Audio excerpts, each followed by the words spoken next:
Is this the best first class in the sky? I've just boarded the Emirates A380 and today I'm flying for 15 hours from San Francisco to Dubai to find out. Just the concept of showering at 35,000 feet is a little bit bonkers. Well, this is actually my second time. It was so nice, I had to do it twice. This flight is the first leg of a long journey all the way to Johannesburg, and it cost me $1,200 and 187,000 miles. In total, I'll be in the air for 24 hours.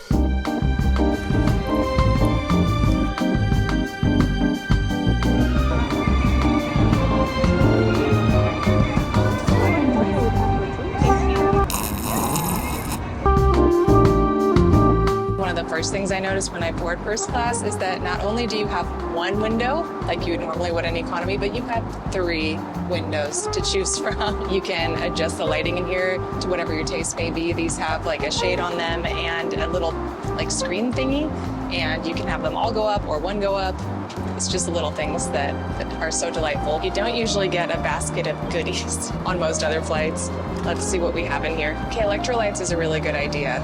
If there's anywhere I get dehydrated, it is on a super long flight. This one is salt and caramel chocolate coated licorice. They always have the Lindt dark chocolate in here. Some wasabi peas for people who like that kind of thing. I could definitely get behind some trail mix. An almond draggy.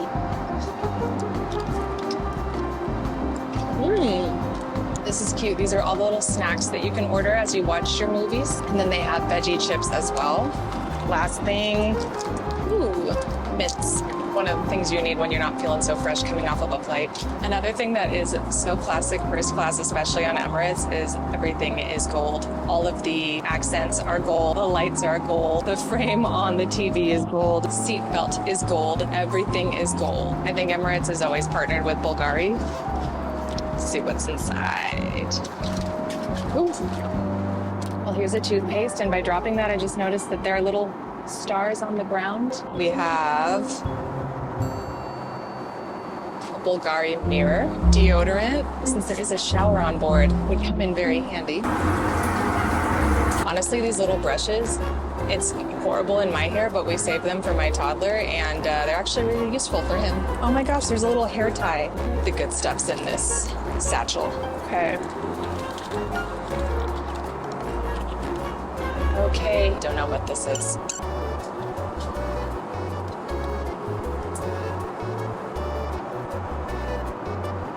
I'm just not a perfume girl. No offense to Bulgari. It's just not for me. Hydrating face emulsion, that I can get into. A body emulsion. So we have our body emulsion, our face emulsion, our deodorant, our comb, and our mirror.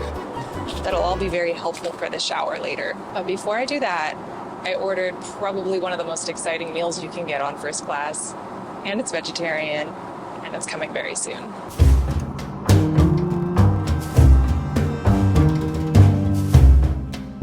When on Emirates, I feel like the meze platter is a must order. It is a full-on feast, and I just don't feel when I'm eating it like I'm on an airplane. So I have here tabbouleh, which is made with definitely parsley, definitely tomato. I thought this was baba ganoush, but now I also think this is baba ganoush. So I obviously am no kind of expert to be giving this meze platter tour. This is a salad with, I bet these are pita croutons. She told me this is made from walnuts. Wow, that might be my favorite thing. This I know for sure is hummus. Here I believe this is lamb meatball, and then I have 2 falafel. Last time I ordered this, and I got chicken, and I got a dessert. This time I'm just skipping the main because I know that this is a meal in and of itself. Although I'm sure everything on the menu is good, this is a unique thing that I feel like you can only get on Emirates. Another thing about first class is you can order food whenever you want to. I thought everything was pretty good, but this baba ganoush was my favorite. Or maybe it was this baba ganoush, and it was my other favorite. I love that Emirates does nothing small. The TV is at least twice the size of what you'd expect in any other class of seat. Here's my hand for scale. And then it's the details, like this drink display that goes up and down with the push of a button, this vanity, this little journal drawer, and even this flower. Yep, that's real. It's also a nearly private experience with mirror partitions that keep you from seeing the other person in front of or behind you, plus the closing doors. You can pretty much decide windows open or closed, dinner time or sleep time. I gotta say, part of what makes this so much fun is it's the first time I'll be alone for more than a few hours, and I'm not sure how long. As a toddler mom, I'm in a unique position to really relish a long travel day like this, and although I love traveling with my little guy, it's a much different experience doing this solo. One I'm going to let myself enjoy for the next 14 hours, eating a vegan peach crumble, even if it did take me all the way till this course to realize I could move the seat closer to the table, and oh my god, this crumble is so almondy and good. The service is always amazing, of course. I tried to make my own bed, but she wouldn't let me, which is just as well because I did not know what I was doing.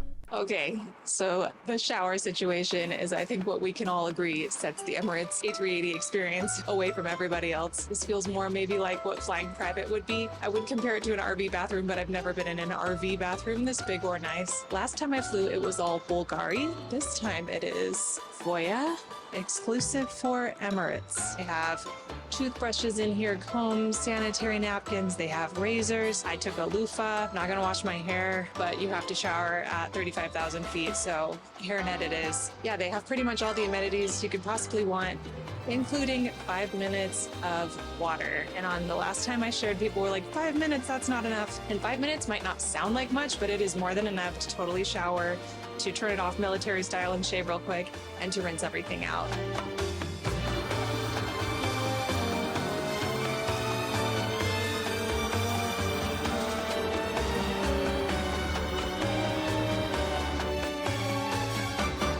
Of course, every detail has been thought of, including, once again, real flowers, not just in the room, but in the shower too. And since we're still on a plane, there's an oxygen mask and a bar to brace for dear life on if needed. It's ridiculous, it's opulent, it's awesome. It's just fun taking a shower at 35,000 feet. And here I have my Emirates Jam Jams. I asked for a large and I'm swimming in them, but it's so comfy and cozy. And now I'm going to go lay in my bed, watch a little more, maybe have some tea, and then I'm gonna go to sleep. I like these too. I came back to my seat and there was fruit waiting for me, and she brought another mint tea and some shortbread cookies. Something you definitely notice when flying first class is you get extremely individualized service. Time to dip into this vanity amenity kit. We have facial spray, eye cream,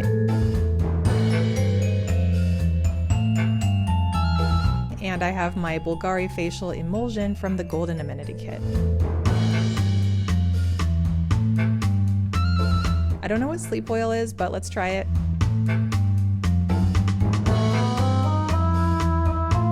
And here's some pillow mist because why not?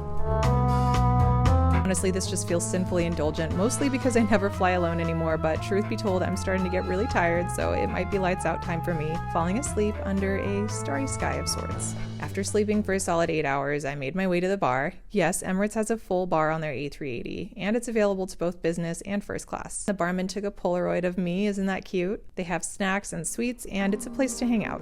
But honestly, nothing's better than my private little pod. It may be evening in Dubai, but it's breakfast time for me.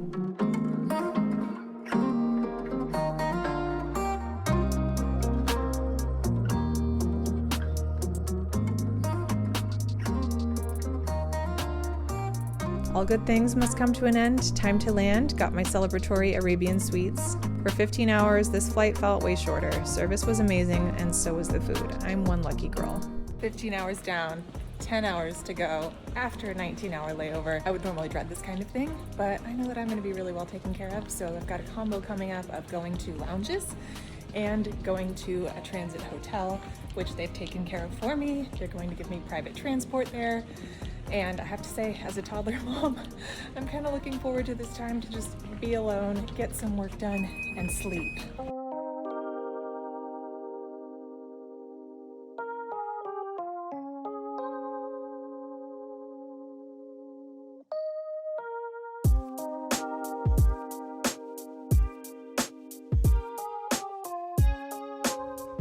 Isn't it so nice how you have a long flight, everything is comfortable, everything's taken care of, you get off, you have a private chauffeur, and then you have a hotel room waiting for you. In case you were wondering, no, you don't get Marriott points for Emirates booked hotels. I think what's extra nice is they actually offer a transit hotel for free in every class of service. I don't know if you get driven in a private BMW if you have another hotel, but they just want to keep with the bougie theme when you're in first class. I told them I'm leaving at 6 a.m. even though my flight's not till 2 because I need to experience this first class lounge in Dubai once again, and I want to give it way more time this time. Okay, it took a couple calls and talking to 3 different people, but I would not relent. And I said I wanted to go early, so they made some things happen after telling me no twice. But a little bit of a ding there, I have to say, for first class experience, but still they made it happen. So let's go back to the airport and spend the next 8 hours in the lounge. He almost didn't let me into the airport. He said it was too early, and I agree it is too early. It's 5 a.m., but I'm glad I could come in. Now I've got 8 hours to kill in this lounge. I'm headed to Concourse A since it has the biggest lounge and I have all the time in the world to get to my gate. I pit stopped at the spa where first class passengers get a 15-minute massage and made a booking for 2 hours from now. And then it's time to head in.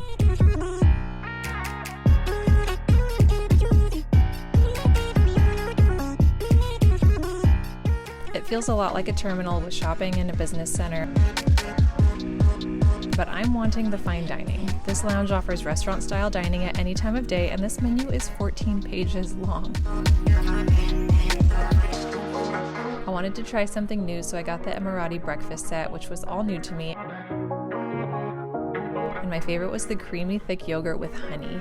The tomato and feta and beans were nice too, as was the scrambled eggs with tomato. Loved the protein smoothie with avocado. If I had to nitpick, I'd love a real espresso machine and a barista though.